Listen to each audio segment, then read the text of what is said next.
Langkah visioner Bupati Muaro Jambi, Bambang Bayu Suseno, yang tengah berkomitmen memajukan daerahnya. Tak hanya ingin menggali potensi besar sumber daya alam Muaro Jambi, beliau juga fokus pada pengembangan sumber daya manusia, melalui berbagai pelatihan dan program peningkatan kapasitas. Sebuah strategi ganda, menggali kekayaan bumi sambil mempersiapkan SDM yang unggul untuk mengelolanya. Seperti apa visi besar ini akan diwujudkan? Selengkapnya bincang-bincang bersama Bupati Muaro Jambi, Bapak Bambang Bayu Suseno, hanya di podcast Mojok Tribun Jambi. Selamat siang Tribuners. Siang ini kita jumpa lagi dengan program Mojok Tribun Jambi. Kali ini kita menghadirkan sosok kepala daerah yang cukup fenomenal. Kalau Tribuners mengenal dengan singkatan BBS. Nah, sosok ini kita hadirkan di program kali ini. Beliau adalah kepala daerah di Kabupaten Muaro Jambi. Untuk lebih singkatnya, kita langsung saja nanti kita menggali apa saja sih yang akan dilakukan beliau ini dalam 5 tahun ke depan. Kemudian soal satu pintu gerbang 3 provinsi. Jadi Muaro Jambi saat ini mempunyai kemewahan. Nah, kita akan menggali nanti akan apa aja yang akan dilakukan oleh Bapak Bambang Bayu Suseno sebagai Bupati Muaro Jambi. Kita langsung aja. Selamat siang Pak Bayu. Selamat siang Mas Suranto. Pak Bayu atau Pak BBS atau Pak Bupati atau Bang. Terserah. Bang aja lah. BBS, Bang BBS terserah. Karena kayaknya masih muda Tribuners. Jadi kita panggil Bang aja lah. Iya, siap. Selamat siang Pak Bayu. Oke, sebelumnya kami ucapkan dulu beberapa waktu lalu sudah mencapai gelar doktor. Iya, siap. Jadi Pak BBS, Bang BBS ini sekitar bulan Juni. Iya, Juli sudah mendapat gelar S3 doktor di Universitas Jambi. Terutama di bidang pertanian. Ya. Jadi pas banget dengan posisi atau kondisi Muaro Jambi yang kaya dengan hasil pertanian. Mungkin nanti ini kan menjadi salah satu mungkin masuk dalam program juga ya Pak. Iya betul. Oke. Untuk singkatnya kita mulai dengan wawancara aja dengan Tribuners. Pak Bayu, ini kan 5 bulan menjabat. Iya, 5 bulan menjabat. Iya. Kemudian sebenarnya banyak orang yang mungkin belum mengetahui ya. Kalau Muaro Jambi, warga Muaro Jambi mungkin udah tahu ya Bang. Iya. Tapi kalau Jambi, Provinsi Jambi belum mengetahui program-program dari Bang Bayu. Iya. Mungkin bisa dipaparkan ke Tribuners, pemirsa seperti apa gambaran kedepannya. Mas Duanto, makasih banyak Tribuners yang menonton hari ini. Ya pasti semua kepala daerah mempunyai impian untuk dapat tujuan akhirnya kesejahteraan masyarakat banyak. Impian itu perlu diwujudkan dalam kerangka kerja yang disebut juga dengan visi misi. Maka dari itu kita sudah meramu apa yang harus kita lakukan sesuai dengan dinamika kehidupan masyarakat di Kabupaten Muaro Jambi. Maka dari itu judul besarnya adalah visi Muaro Jambi berbakti untuk Muaro Jambi yang maju, berkeadilan, berakhlak, kemudian maju di bidang pertanian, industri, dan pariwisata. Kita kunci di 3 itu karena kami melihat pertanian merupakan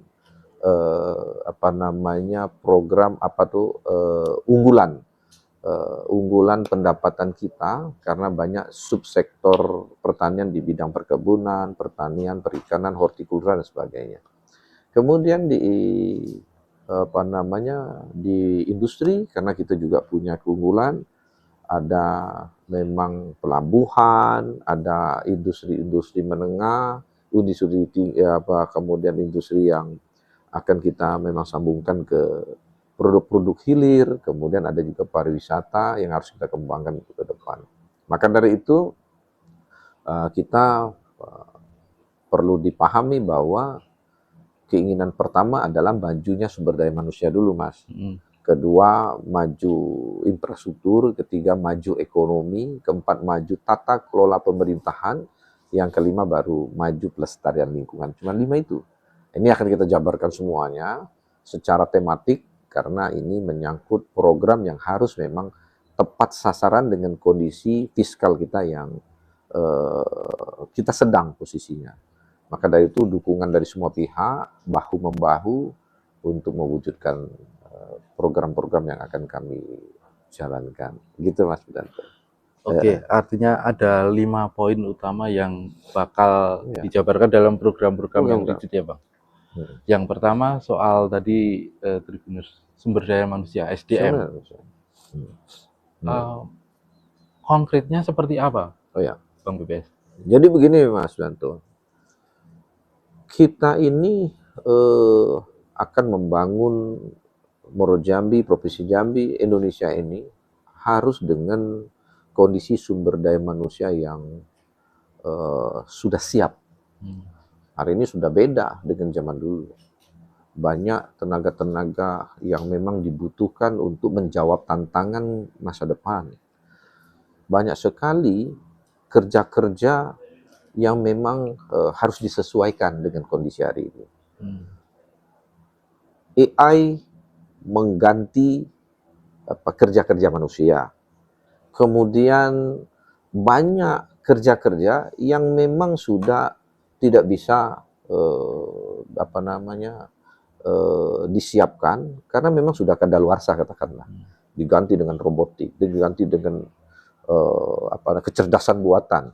Maka itu kita siapkan masyarakat SDM ini yang mampu untuk menjawab tantangan ke depan.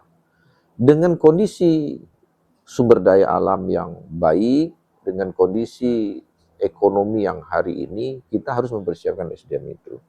Alhamdulillah di Muaro Jambi banyak sekali universitas. Itu keunggulan juga. Kemudian kita harus menciptakan sumber daya manusia yang bisa membangun kecamatannya, membangun Muaro Jambinya, membangun Provinsi Jambinya dengan mindset yang berwawasan kesejahteraan masyarakat dan kemampuan-kemampuan skill bagi SDM ini. Ini jika tidak bisa menjawab kemampuan kapasitas dari sumber daya manusia, kita terpinggirkan akibat dari kemajuan teknologi hari ini. Maka dari itu ya kondisi inilah yang harus kita persiapkan, mulai dari PAUD, SD, SMP, ini jangka panjang ini.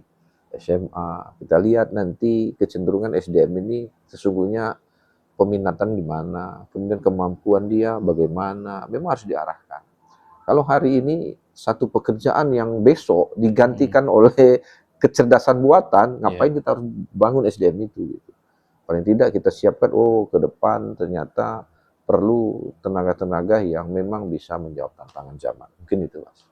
Artinya yang poin utamanya adalah tetap di manusianya ya, bukan AI-nya ya? Bukan di manusianya. Kita menyesuaikan saja, Mas. Gitu. Kemudian kita coba ajak nanti Tribuners memotret Muaro Jambi, Bang Bayu. Jadi Muaro Jambi ini kan posisinya kan melingkar. Ini nanti terkait yang kedua infrastruktur ya, Bang Bayu. Jadi Muaro Jambi itu posisinya bisa dikatakan mengepung kota Jambi. Betul. Nah, artinya ada tantangan di bidang infrastruktur di situ ya, di program kedua, tujuan kedua tadi. Nah, seperti apa? Ini kan perlu effort besar nanti, Bang. Iya. Seperti apa, Bang Bayu? Ya, saya terima kasih betul dengan pemerintah hari ini kita dilewatin oleh jalan tol yang memang nanti ketika sudah selesai seluruhnya akan menyambungkan seluruh Sumatera. Jadi interkoneksi Sumatera ini pasti akan membuat pertumbuhan ekonomi yang baru. Tetapi hari ini sudah sampai di gerbang tol Baleno ya, di Mestong. Alhamdulillah sudah mau nyambung di Nes, mungkin operasional. Tapi kami kemarin sudah berharap banyak kepada pemerintah pusat, kita juga sudah usulkan. Mudah-mudahan dari tujuan itu nyambung, nyebrang pakai jembatan hari 3, jembatan, kemudian sampai ke Cinto Kenang dan terus ke Merlung, terus ke arah Pekanbaru dan sebagainya. Artinya, ini arus barang dan arus orang akan semakin cepat.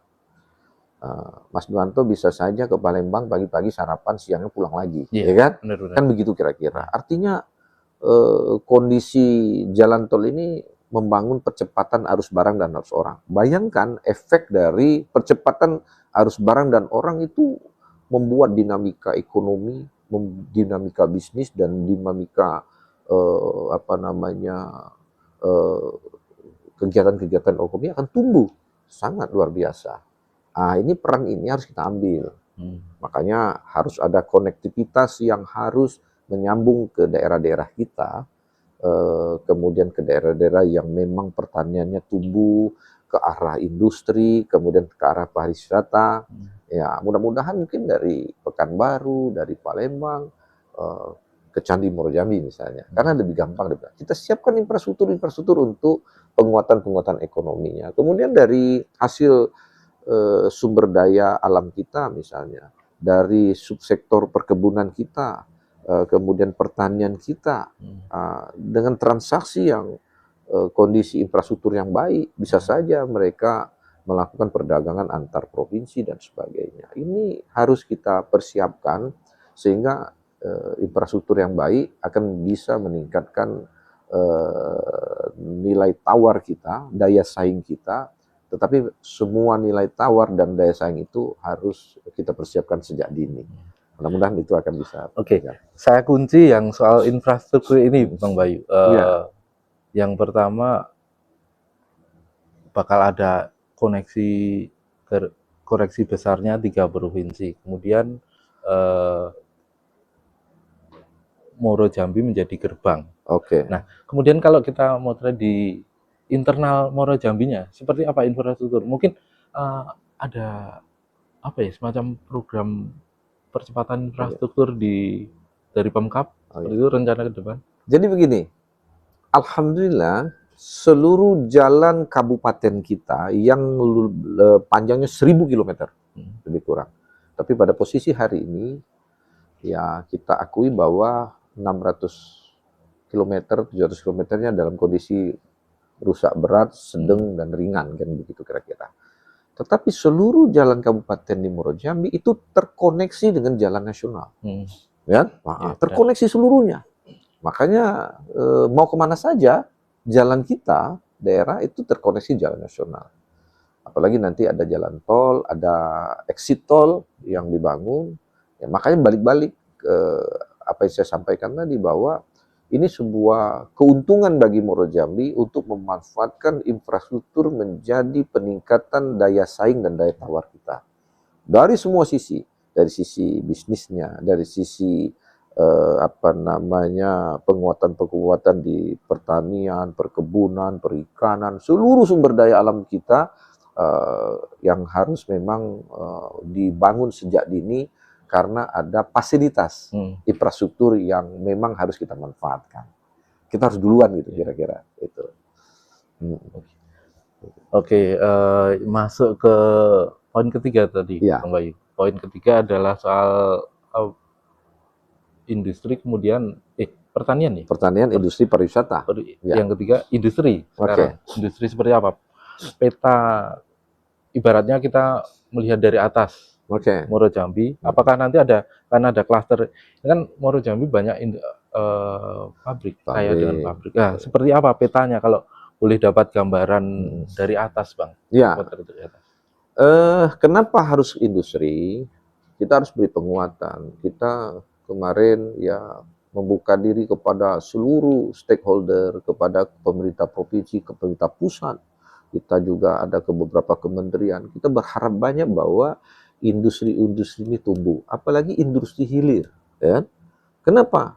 Kalau nanti industri hilir yang tumbuh, itu juga berefek kepada peningkatan penyerapan tenaga kerja, kemudian menambah peningkatan pertumbuhan ekonomi. Alhamdulillah, 6 tahun terakhir Muaro Jambi pertumbuhan ekonominya tinggi dari rata-rata nasional dan rata-rata provinsi. Dan ini menandakan bahwa iklim investasinya juga baik. Maka untuk pengembangan industri yang kira-kira bisa menambah benefit bagi daerah, kemudian bisa menciptakan lapangan kerja, membuat pertumbuhan ekonomi baru, meningkatkan pendapatan daerah, itu akan tumbuh dengan sendirinya. Jika kebijakan yang dibangun oleh daerah, Muaro Jambi, provinsi maupun pemerintah pusat, kita arahkan seluruh kemampuannya untuk industri-industri yang dibangun oleh Muaro Jambi, kemudian pembangunan industri itu kita lebih mengedepankan kepada industri hilirisasi. Nah, banyak sumber daya kita. Kalau kita banyak PKS hari ini, ya memang kita harus banyak produk turunannya. Hari ini sudah ada memang minyak kita dan sebagainya macam-macam yang diproduksi. Ada juga memang kalau CPO-nya ada harus buat sabunnya, buat untuk kosmetiknya dan sebagainya. Banyak produk-produk turunan. Dan kita berharap dari sisi produk-produk pertanian yang lain, ya. Jangan kita jual barang mentah atau buat setengah jadi, enggak. Karena kenapa? Market Sumatera bisa kita ambil alih di Jambi, khususnya Muaro Jambi. Makanya jika perlu ada kawasan-kawasan industri menengah yang memasok seluruh pasokan di market Sumatera. Ngapain lagi pabrik membuat produknya di Jabodetabek, di Tangerang, Bekasi, Depok, macam-macam. Kenapa enggak dibangun di Muaro Jambi misalnya? Ngapain lagi produknya tetap jual di Sumatera tapi nyebrang lewat Merak, Bakahuni misalnya? Kenapa nggak buat di Muaro Jambi? Karena itu produk-produk hilir, macam-macam, biskuit kah, kemudian produk-produk makanan-makanan kecil, kan sebagainya. Dan itu seluruhnya kita punyai produk mentahnya, sehingga makin bisa. Sudah ada ini belum, Bang? Gimana? Investor-investor mengincar atau kasih bocoran sedikit untuk Tribuners? Enggak, jadi kita bukan kita itu roadmap-nya ya. Sejauh ini kita berusaha untuk menawarkan kemudahan berinvestasi satu.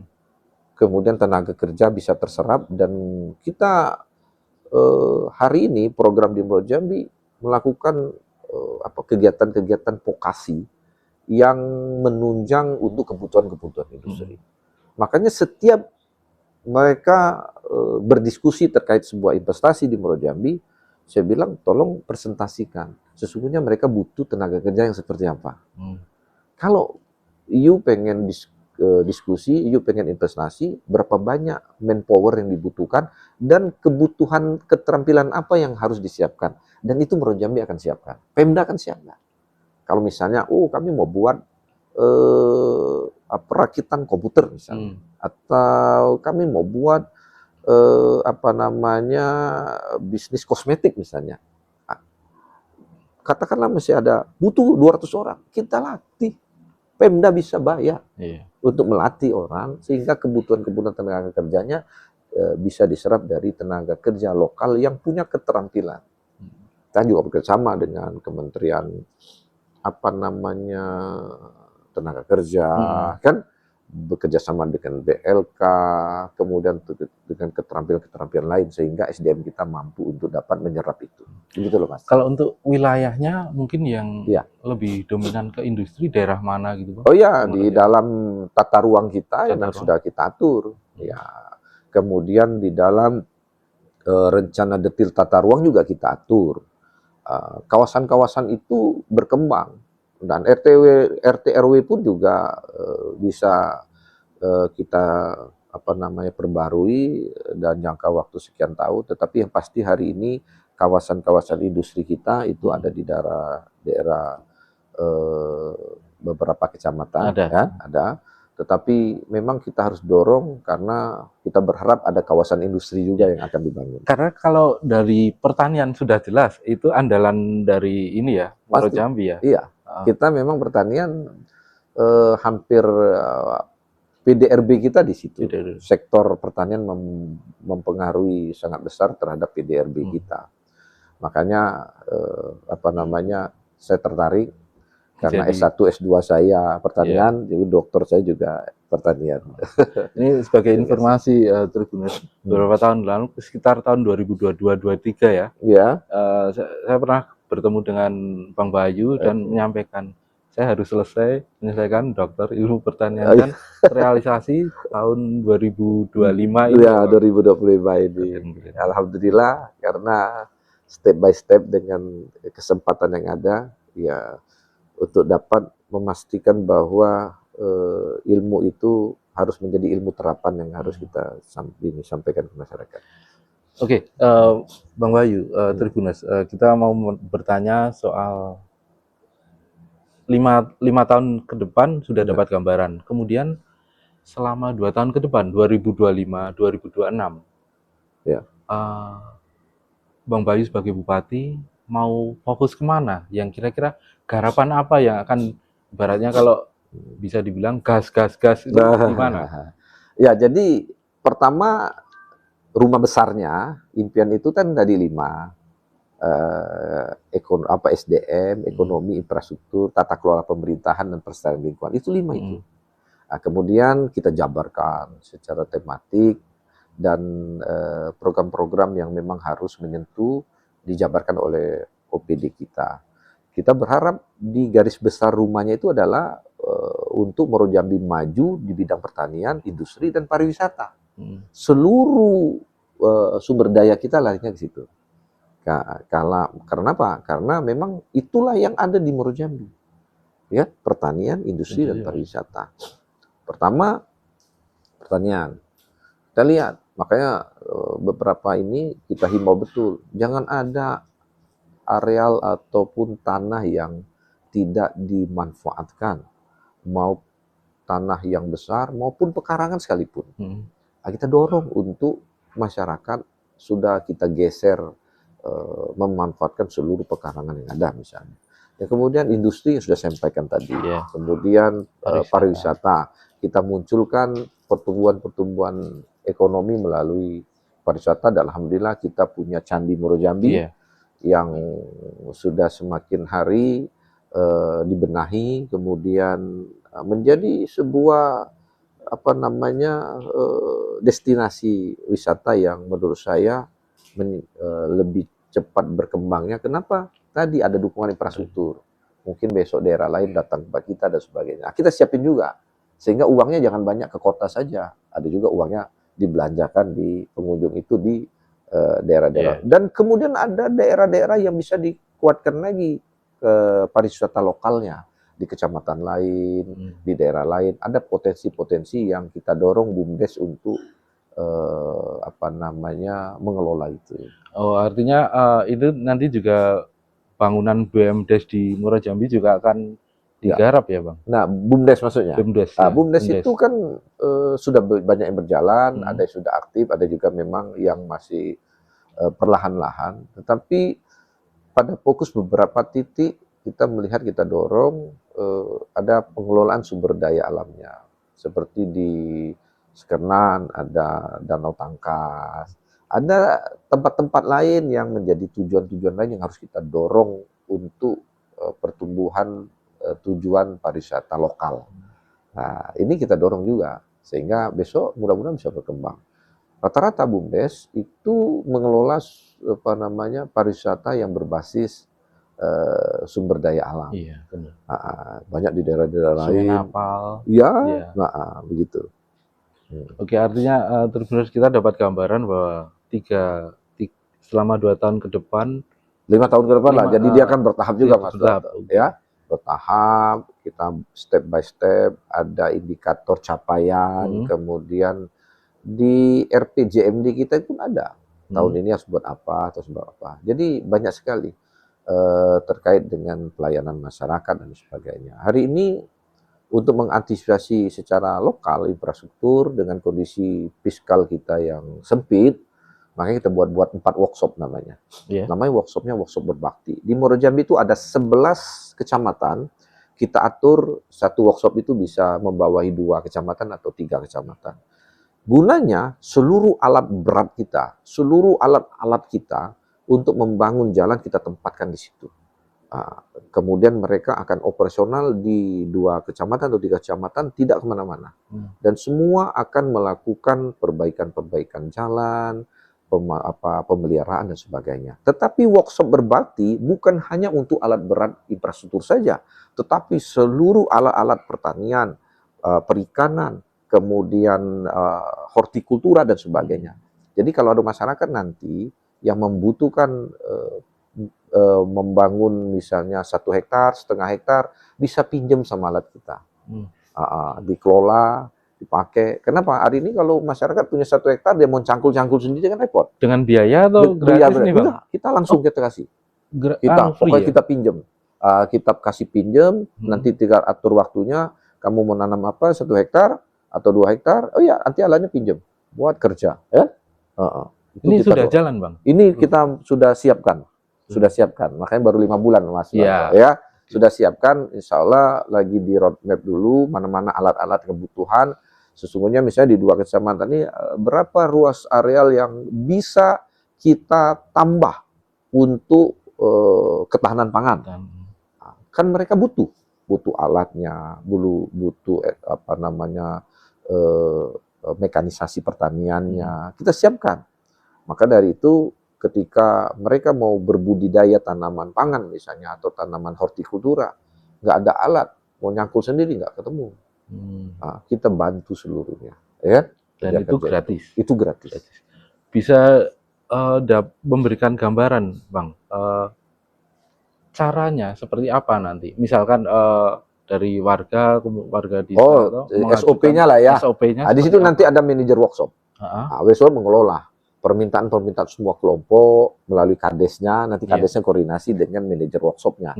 Nanti tinggal lalu hari ini mau alatnya di situ, besoknya nanti di situ, besoknya di situ. Begitulah. Jadi moving terus, kemudian kebutuhan masyarakat bisa terpenuhi. Jadi ada manajer workshop yang mengatur SOP ya lah, standarnya. Mulai berjalan mulai kapan nih? Insya Allah di September ini jalan. September, oke.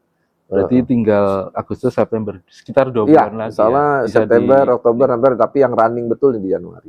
Tapi udah, karena kita belum tahu sesungguhnya di 2 kecamatan ini butuh alat apa untuk pertaniannya, untuk perikanannya. Mungkin kita perlu minta bantuan, dukungan keuangan dari pemerintah pusat misalnya, atau alat dari pemerintah pusat, dari pemerintah provinsi. Kalau mungkin untuk nanam cabai atau untuk nanam sayur-sayuran kan butuh alat yang kecil untuk merapikan lahan, kan kira-kira. Itu yang masih kita inventarisir kebutuhan alat apa saja. Mungkin ada alat untuk nanam jagungnya, mesin-mesin dozernya, dan sebagainya. Itu lagi kita butuhkan, mudah-mudahan kita dapat dukungan dari kementerian, dari provinsi dan sebagainya. Kemarin ke Jakarta itu apakah sekalian bertemu? Seluruh. Iya, karena begini, seperti infrastruktur itu ada kebijakan Bapak Presiden untuk yang namanya Impres Jalan Daerah. Jadi jalan daerah ini ya sebagian besar ditanggung pemerintah pusat. Dulu ada dana yang namanya alokasi khusus kita gunakan, tetapi kemarin ditarik Jakarta diganti dengan jalan impres jalan daerah. Kita harus dorong, ini yang penting, ini yang penting, ini kita dorong. Begitu juga kementerian lain, Kementerian Kesehatan, Kementerian Pendidikan, Kementerian Sosial. Alhamdulillah, mudah-mudahan Muaro Jambi ada sekolah rakyat akan dibangun tahun ini. Sekolah rakyat dengan anggaran 200 miliar dari kementerian, dan seluruh orang miskin akan sekolah di situ. Baik SD, SMP, SMA, dia boarding, dia nginap di situ, cuman seluruhnya dipersiapkan. Tidak ada bayaran, tidak ada apa-apa. Yang menariknya, itu orang yang berpenghasilan rendah, desil 1 atau yang ekstrim, yang miskin, mereka harus mendapatkan sekolah yang baik, mantap, seluruhnya kita taruh di sekolah rakyat. Itu semuanya lengkap. Alat peralatannya lengkap, makan semua lengkap, semuanya lengkap. Dan ini luar biasa. Untuk di Muaro Jambi, lokasi sekolah rakyatnya? Ini di Bukit Baling, sudah oke di Kementerian PU, kemudian Kementerian Sosial. Mudah-mudahan saya doakan seluruhnya untuk dapat terwujud ini. Kami sudah terakhir, sudah di checklist, alhamdulillah masuk. Kan. Itu program yang sangat luar biasa menurut saya. Kemudian ada juga program pemerintah pusat dan Koperasi Merah Putih, kemudian makan gizi gratis, kita dorong semua. Karena itu menyentuh seluruhnya. Maka dari itu, kolaborasi antara pemerintah daerah, kata Mas Duato, harus ke kementerian, betul itu harus.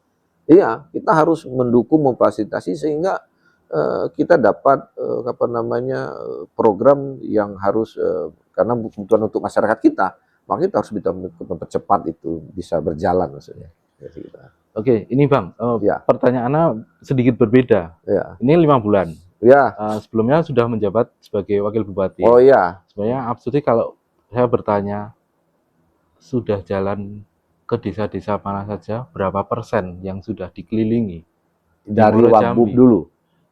5 bulan ini. Kalau selama menjabat dulu pastilah sudah Ya. berkeliling, tapi 5 bulan ini Oh iya sudah iya sampai mana? iya. 5 bulan ini pertama kita membenahi internal. Kemudian memang dari semua kecamatan saya juga sudah turun. Yang paling penting adalah bagaimana membangun koordinasi yang baik. Maka dari itu saya meluncurkan yang namanya kitab. Oke. Kitab itu sudah saya instruksikan kepada seluruh desa untuk membuat yang namanya kitab kumpulan informasi terbaru Muaro Jambi, kitab. Jadi kitab ini isinya adalah seluruh hal-hal atau potret yang terjadi di desa. Seluruh problem yang ada di desa itu dicatat di dalam yang namanya kitab.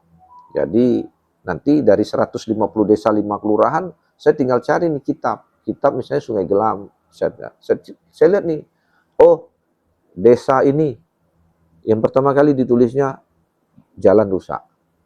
Desa ini yang pertama kali konflik lahan. Bisa aja desa ini ada narkobanya. Bisa lagi desa ini, oh banyak anak-anak judi slot. Oh ternyata ini jalan produksi yang nggak ada. Desa ini saya lihat bidan desa nggak pernah masuk. Ini SD-nya roboh, gitu-gitu. Jadi 150 desa 5 kelurahan itu adalah seluruh potret informasi gambaran dari seluruh desa yang memang kita rangkum dan menjadi sumber perencanaan kita. Maka dari itu setiap hari kita pasti menerima tamu, keluhan, aspirasi dari masyarakat banyak, bercatat-catat agak repot. Makanya dari kitab inilah tersistem sehingga kita bisa tahu. Kalau Mas ketemu saya nih, wah gimana? Kami dari Kumpe Ulu misalnya. Desa ini, saya sudah tinggal lihat. Oh desa ini problemnya ini. Iya. Kan begitu kira-kira. Oh banyak pengangguran di sini, ekstrimnya si A, si B, si C tertulis di sini. Ini masalah jalan rusak, anak sekolah nggak bisa di sini. Di sini semua tergambar. Seluruh informasi tergambar. Oh ada, kalau nanti sudah tergambar, oh ternyata konflik lahan, oke, ini urusannya BPN dan sebagainya. Oh kalau misalnya ini jalan rusak, tapi jalannya provinsi, nanti kami koordinasikan provinsi. Oh ini jalan berlobang, tapi jalan pusat, kita ke balai. Oh ternyata jalan usaha tani, ini jalannya kabupaten, oh nanti bisa kita intervensi anggaran, begitu seterusnya. Makanya dari itu informasi. Yang kemudian kedua, ya alhamdulillah sudah berjalan yang namanya sunatan gratis, namanya psikolog gratis. Udah lalu semua deh. Jadi karena tidak ditanggung BPJS, seluruh fasilitas kesehatan kita, mau puskesmas, mau rumah sakit, itu daftarkan saja, kapan saja dia mau sunatan gratis, dibayar oleh negara, dibayar oleh Pemda Muaro Jambi. Banyak lagi program lain yang memang kita... Saya dapat bocoran rumah sakit kayaknya Bang. Gimana? Iya. Rumah sakit. Jadi rumah sakit kita punya 3 rumah sakit. Satu rumah sakit tipe C, ya, tipe C itu rumah sakit Maripin, ya. Rumah sakit Maripin ini kita minta untuk menjadi rumah sakit layanan kanker. Nah, ini kita harus persiapkan sudah. Mudah-mudahan tahun depan awal sudah running, karena kebetulan kita ada satu-satunya dokter subspesialis kanker di tempat kita, PNS kita. Kemudian kita juga meningkatkan ada hemodialisa dan sebagainya, sehingga masyarakat bisa kita memberikan pilihan yang terbaik untuk pelayanan masyarakat. Yang kemudian kedua, ada tipe D ke tipe C di Rumah Sakit Sungai Bahar. Kita harus meningkatkan menjadi tipenya dengan menambah tempat tidurnya. Nah, kemudian yang ketiga ada Rumah Sakit Sungai Gelam. Rumah Sakit Sungai Gelam ini kita akan bekerja sama dengan seluruh instansi, terutama dari kegiatan umum di pelayanan kesehatan. Kita bekerja sama dengan BNN untuk rumah sakit rehabilitasi narkoba.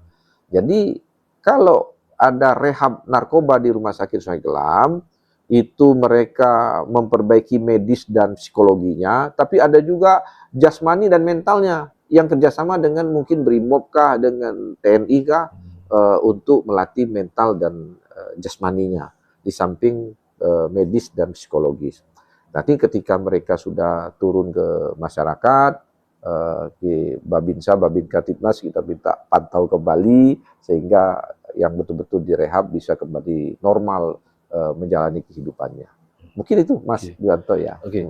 Sebenarnya ada satu bahasan lagi Bang, soal tol tadi Bang. Saya Oke. masih ini. Muaro Jambi bakal memiliki kemewahan dan sekarang sudah ada Baleno, kemudian Nes yang hampir jadi di gerbang Nes, kemudian nanti Rengat. Bang Bayu menangkap kemewahan potensi ini nanti bakal digarap seperti apa? Mungkin tadi di depan sudah dipaparin bakal ada koneksi kemana-mana. Nah, menangkap ini seperti apa Bang? Menangkap kemewahan ini. Oh ya, nah saya sudah sampaikan dari awal bahwa alhamdulillahnya yang melintasin itu Muaro Jambi, ada sebagian di Tanjung Jabung Barat. Tapi dengan 3 exit tol, ya, ini bisa membuat pertambahan daya dukung infrastruktur kita. Kemudian menambah kompleksitas pembangunan juga. Nah, jadi ada daerah-daerah yang akan pasti berkembang. Daerah-daerah yang berkembang inilah maka perlu kita desain sehingga pemanfaatan ruang, pemanfaatan lahan terkait dengan pengembangan itu harus terus menjadi kajian. Kemewahan ini kita berharap terus menyambung. Ya, sekarang mewah lah sampai Pijuan ya. Saya khawatirnya nanti Kota Jambi tergeser, Pak. Nah, itu alamiah juga dari sebuah kota ada pergeseran melebar di karena kita hinterland di kota, tentu pasti pengembangan perumahan di luar itu. Karena tadi pemanfaatan ruang yang sempit di kota membuat kita terus banyak sekali juga Mas Juwanto pengembangan perumahan, pemukiman baru itu banyak sekali. Dan itu sudah ciri-ciri bahwa pengembangan kewilayahan sudah memang luar biasa di Muaro Jambi. Penduduk kita sudah semakin tinggi. Oh iya, karena penduduk kita kedua terbesar di Provinsi Jambi setelah kota. Dan saya yakin ke depan mungkin lebih banyak kita. Karena ruang yang masih bisa bebas dan sebagainya. Perkembangan perumahan pun udah luar biasa. Jadi kita harus semaksimal mungkin lah memenuhi infrastruktur pendukungnya. Ya, ketika orang bangun kita harus betul-betul. Jadi ini berkejaran dengan waktu. Mumet juga, tapi itulah tantangannya ya. Mungkin begitu Mas. Mungkin yang terakhir Bang Bayu, Bang Bupati, apa yang ingin disampaikan kepada masyarakat di Muaro Jambi, masyarakat di Jambi, mungkin di luar Jambi, seperti apa? Apa yang ingin disampaikan sebagai penutup? Oh gitu. Ya, pertama mohon doanya, mohon dukungannya, karena Muaro Jambi ini adalah bagian dari daerah yang punya kontribusi juga terhadap pembangunan. Kemudian kami mohon doanya juga dukungannya, karena kita pemerintah tidak bisa bekerja sendirian. Dukungan dari masyarakat, dukungan dari stakeholder yang ada. Mari sama-sama bantu juga Pemda untuk mewujudkan cita-cita yang mulia ini. Mudah-mudahan kesejahteraan masyarakat Muaro Jambi, kesejahteraan Provinsi Jambi, dan kesejahteraan masyarakat Indonesia akan dapat terpenuhi ketika kita bisa dapat menjalankan semua program dengan semua keikhlasan, tanggung jawab, dan keyakinan untuk dapat menyelesaikan itu. Sekali lagi saya mohon doa, mohon dukungannya, mudah-mudahan segala impian kita semua dapat terwujud menjadi Muaro Jambi, Provinsi Jambi yang lebih sejahtera. Mungkin gitu Mas. Demikian Tribuners, jumpa kita siang hari ini dengan Bapak Bambang Bayu Suseno, Bupati Muaro Jambi. Kita akan jumpa lagi dalam pertemuan selanjutnya dengan pokok bahasan yang tidak kalah menarik lagi. Selamat siang, sampai jumpa. Terima kasih. Download Tribun X sekarang, menghadirkan lokal menjadi Indonesia.